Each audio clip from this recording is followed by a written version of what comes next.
Hi everyone, greetings from Atlanta. My name is Ryan Bonfiglio, and I teach Old Testament here at Emory's Candler School of Theology, and I am thrilled and honored to be a part of this gathering. Over our time together, I want to explore with you the biblical concept of Sabbath. I'm passionate about this topic and believe that now, perhaps more than ever before, clergy need to embrace the Sabbath. But it's not for the reason you might think. You see, we often associate Sabbath with rest and this idea of maintaining a 1 in 7 rhythm of stepping back from our work. And this is really important. And if you are anything like the many pastors I talk with on a regular basis, rest is something that you desperately need. This past year has left you drained and depleted. You've been asked to do more with less, to address problems seminary never trained you to solve. You've been forced to do pastoral care and worship from a distance, separated from the people and places that give you energy. And many of you have been compelled to do all of this from home, right alongside of kids doing virtual school, partners working, and maybe even a COVID puppy who is driving you absolutely nuts. In this climate, Sabbath provides us a lifeline. It's an antidote not just to your exhaustion, but to the mindsets and narratives that the world gives us that drive us to wonder sometimes, can I really keep this up? Friends, all of this is so important, but it's not at all what I want to talk about with you this evening. You see, the real reason I think the clergy need to embrace Sabbath at this moment in history has to do with the reality of injustice in our world. Now, this might sound surprising because we don't often connect the practice of Sabbath to the struggle for justice. But here's the thing. In the scriptures, the Sabbath is talked about not primarily as a personal spiritual discipline, something that helps us keep our work-life balance in check. No, in the scriptures, Sabbath is the theological starting point and foundation for God's concern for justice, equity, and inclusion. So to unpack this idea, I want to do three things. First, I want to look at where this connection between Sabbath and justice comes from. Then I want to highlight several ways in which the Sabbath principle comes to nurture and sustain Israel's commitment to matters of justice in the ancient world, and using this as a sort of template for how Sabbath might orient us to justice today. And then finally, I want to say a few words about why approaching Sabbath from the theological perspective of, while approaching justice from the theological perspective of Sabbath can energize and transform how we engage our communities. Okay, so let's begin by turning to the most basic expression of the Sabbath command, which comes to us in the Ten Commandments. In the Lutheran numbering system, the Sabbath command is command number 3, and it comes right after not using the Lord's name in vain and the command to honor mother and father. The general idea of the command, I suspect, is familiar to most of you, but let's look again at the language, reading here from the Deuteronomy 5 version of the Ten Commandments. Observe the Sabbath day and keep it holy, as the Lord your God commanded you. 6 days you shall labor and do all of your work. But the 7th day is a Sabbath to the Lord your God. You shall not do any work, you or your son or your daughter, or your male or female slave, or your ox or your donkey, or any of your livestock, or the resident alien in your towns, so that the male and female slave may rest as well as you. Now, the thing I want you to notice here is the stuff that comes after the dash. You see, the Sabbath is not just for you, it's meant for everyone in the community. What all of the groups named here have in common is that due to their social standing, they are not at liberty to rest on their own. Someone else would have had to grant them the freedom to rest. What the commandment recognizes is that there is inequity in the world then and now when it comes to the privilege of being able to cease working. The presumed audience of this command is the head of the household or someone who is in a position to grant rest to others. And in fact, that's the point of the command. You are not just to keep Sabbath, but you are to give Sabbath away, to give it to others. In this sense, then, giving Sabbath is an act of justice. It's a way of saying to those who are vulnerable and marginalized, I see you. It's a way of recognizing that honoring Sabbath involves more than just taking a day off from work. It involves creating communities in which all can experience the gift of God's rest. Now, think for a second about how elusive rest is for certain members of your congregation and community. Maybe it's a single working parent, or maybe it's someone who only earns minimum wage, or maybe it's a family with kids with learning challenges or physical and emotional disabilities, or maybe it's an African American or Asian American congregant or citizen who is simply worn down and exhausted by the presence of racism and discrimination in our society. The Sabbath Command calls us into the work of finding ways to give these people rest. Now, there's something else I want you to notice about the Sabbath Command, and it turns out that what we have read so far is not the whole commandment. The commandment continues for another verse, and in that next verse, what we find is the motivation or the reason for why we are to honor the Sabbath in the first place. Let's take a look. Remember that you were a slave in the land of Egypt, and the Lord your God brought you out from there with a mighty hand and an outstretched arm. Therefore the Lord your God commanded you to keep the Sabbath day.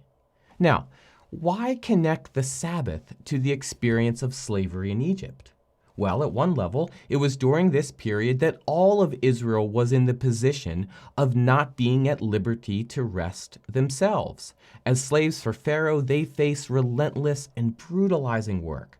What the Exodus did was to make Sabbath rest possible for the Israelites.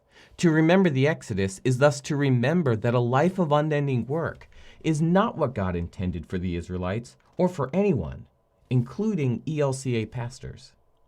Even more than the parting of the Red Sea or the sending of the plagues, the Sabbath is God's decisive and defiant no to Pharaoh and all that his oppressive regime stood for.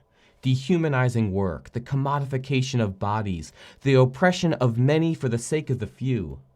The Sabbath is, in this sense, a form of resistance that subverts the policies and prejudices through which injustice enters our world. Now, this is as true today as it was back then. You see, friends, the threat of Pharaoh doesn't end on the other side of the parted waters of the Red Sea. There are pharaohs that go by other names than the one who enslaved Israel. There are pharaohs that live in other times and other places. There are pharaohs in our midst today. The Sabbath is a reminder of the Exodus. Or maybe it's the other way around. The Exodus is a reminder that God's Sabbath was always intended as a means of resisting the pharaohs of the world, whether Egyptian or otherwise. In taking and giving Sabbath, we do nothing less than participate in God's resistance to injustice. Now, let me pause here so we can catch our breath. What we've seen so far is that from the very beginning, the notion of Sabbath wasn't just about taking a day off on the weekends. From the start, it is more of a social mandate than a personal spiritual discipline. The idea is summed up well by one of my all-time favorite Old Testament professors, the late Patrick Miller. The Sabbath principle, he says, becomes one of the primary manifestations of God's provision for justice and compassion in the human community. In its insistence on the provision of rest and release on a regular basis, in its special concern for slaves and servants and work animals, and in its openness to equality of treatment that includes the members of the community most open to oppressive treatment and least able to secure their own relief. The drive for justice and compassion is built into the system and regularized. Now, the last part of this quote is really important. Sabbath enables justice and compassion to be knit deep into the spiritual DNA of ancient Israel. The Sabbath nurtures and sustains Israel's drive towards justice at every turn, and I believe that the Sabbath can do the same for the church today. Now, I teach, a whole course at Candler that explores the ways that Sabbath orients Israel to matters of justice. And for this presentation, I only have time to share with you just a few examples of what the Old Testament explains in terms of this connection between Sabbath and justice. One way the Sabbath orients Israel to justice is through a concern for the marginalized. We see this in Exodus 23:12. It reads, 6 days you shall do your work, but on the seventh day you shall rest, so that your ox and your donkey may have relief, and your homeborn slave and the resident alien may be refreshed. There are two words to pay close attention to here. The first is the word resident alien. In Hebrew, the word is ger, and it refers to anyone who is born in a foreign land, but who comes to live in Israel permanently. We might use the word refugee or immigrant to capture the idea of the ger. But the word ger can be used more broadly to refer to anyone who is socially marginalized or on the outside looking in. In this sense, the Sabbath places the marginalized at the center of Israel's attention. Now, the second word to focus on is the very last word, the verb refreshed. In Hebrew, this verb, nafash, captures the idea of breathing freely, especially in instances in which one is weary or burdened or suffocating. It's also related to the Hebrew word for soul, or nephesh. Taking these two ideas together, that nafash implies breathing freely and resonates with the idea of the soul, I think what is being suggested here is that the Sabbath is about helping others breathe freely, a process that refreshes, or more literally, re-souls those who are marginalized. In reading this text, I can't help but think of the words of George Floyd, "I can't breathe." These words have become a rallying cry against racial injustice, and rightly so, because it reminds us that far too many people in our world can't breathe, both literally and metaphorically. The call to observe Sabbath is a call to create space in our communities for the marginalized to breathe freely. Friends, what might this look like in your church? Where can you create space for soul care? Whom among you needs to be more at the center of your attention? This is the call of the Sabbath. Now, another way the Sabbath orients us to justice is through a concern for the poor. This is especially evident in Deuteronomy 15. Here we'll focus on verses 1 and 12. Every seventh year you shall grant a remission of debts. If a member of your community, whether a Hebrew man or a Hebrew woman, is sold to you and works for 6 years, in the seventh year you shall set that person free. Now let me unpack this passage for us a little bit. What we see happening here is that the 1 in 7 day principle of rest that we know from the Ten Commandments has been expanded into a 1 in 7 year principle of rest, such that every seventh year becomes what was called a year of release, or a Sabbath year. The Hebrew word for release is shemitah. And in this year of shemitah, or in this year of release, debts were forgiven and slaves were set free.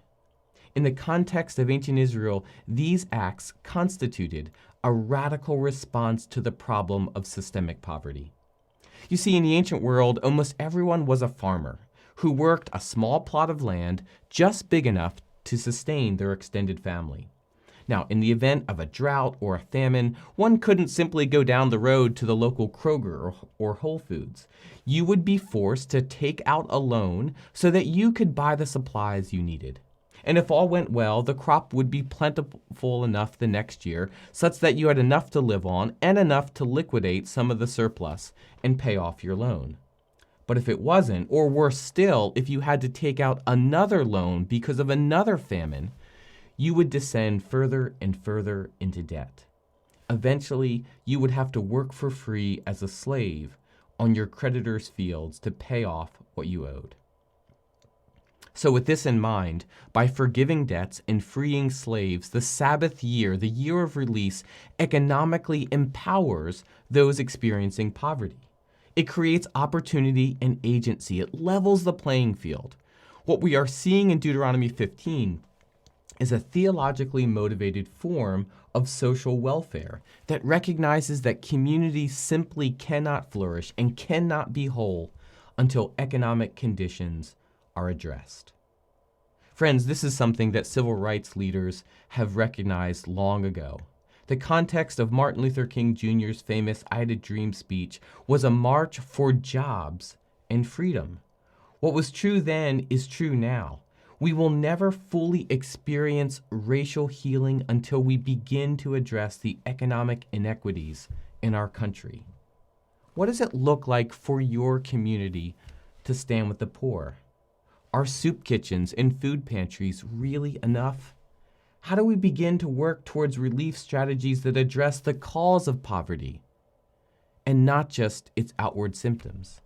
Friends, I believe that this is the call of the Sabbath. Now, time permits just one other example of how the Sabbath orients us to justice. Let's turn to Leviticus 25. It says, "When you enter the land that I am giving you," this is the Lord speaking, "the land shall observe a Sabbath for the Lord. 6 years you shall sow your field, and 6 years you shall prune your vineyard and gather in their yield. But in the 7th year there shall be a Sabbath of complete rest for the land, a Sabbath for the Lord."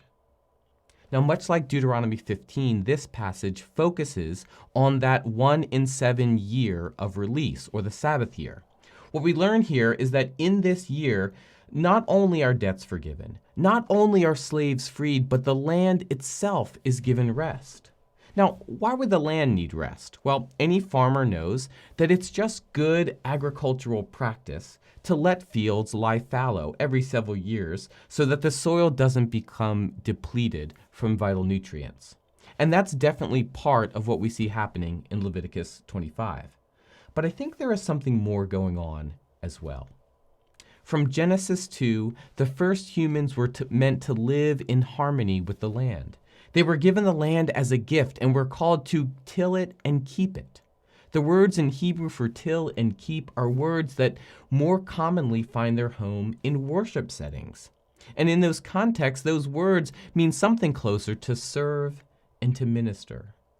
You see, friends, the land is given as a sacred trust. By offering rest to the land, the Sabbath ensures that a balance is maintained between creation and creature. It ensures that the land is not overworked, that it is not solely seen as a means towards financial profit. The Sabbath's call to give rest to the land has never been more urgent.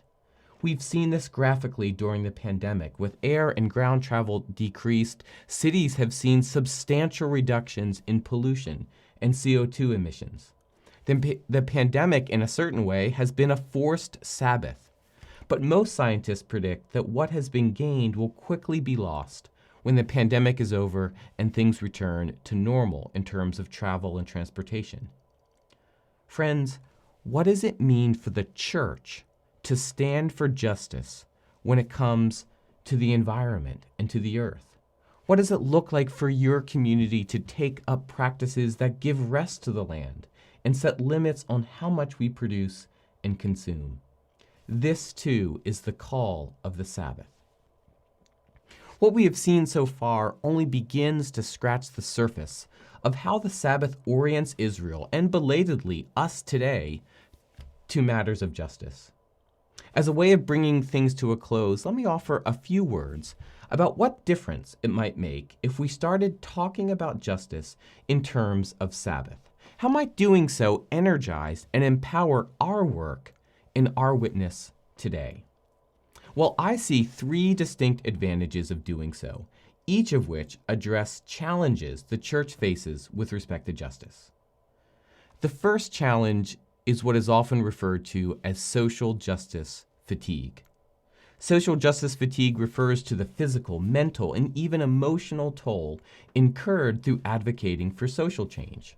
Now, there's no doubt that standing up against racial injustice and other forms of injustice is absolutely exhausting work.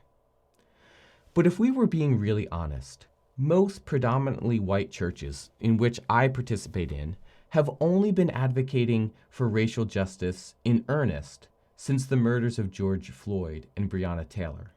It's like we're running a marathon and complaining that we've hit the wall after the first 400 yards. As the daughter of one of my colleagues so aptly put it, if you're feeling social justice fatigue right now, it's probably because you're not in shape. Our lack of social justice stamina reveals we haven't been taking Sabbath seriously. Many of us come to the work of social justice already worn out. Our overfull schedules and frenetic-paced lives leave us depleted. Without regular routines of rest, we just don't have the energy to sustain the difficult work that needs to be done.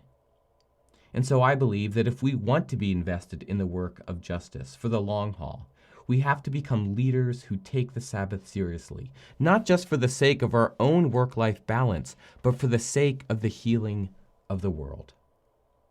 Now, the second challenge that many churches face with respect to justice is that when they begin talking about justice, especially from the pulpit, church members start worrying that things are getting too political. I've seen this happen at a number of churches, including my own home church here in Atlanta, with a few people beginning to complain that the church should get back to preaching the gospel. Now, some of these folks, whom I love, I should say, have confused addressing politics with being partisan. We always must remember that the gospel is unavoidably political, but it also, at the same time, does not align with any single party's platform. So at some level, we need, I think, to push back on this complaint. But at another level, we as preachers need to take responsibility for it. Pastors who talk about justice do so because they believe it is a fundamental expression of the gospel. But in my experience, we often don't show our work. And showing our work in this regard is hard. My 7-year-old son hates to show his work on his math problems from school because he just knows the answer of 6 plus 5 or 8 plus 11. And showing his work just slows him down. I think clergy are a lot like that sometimes.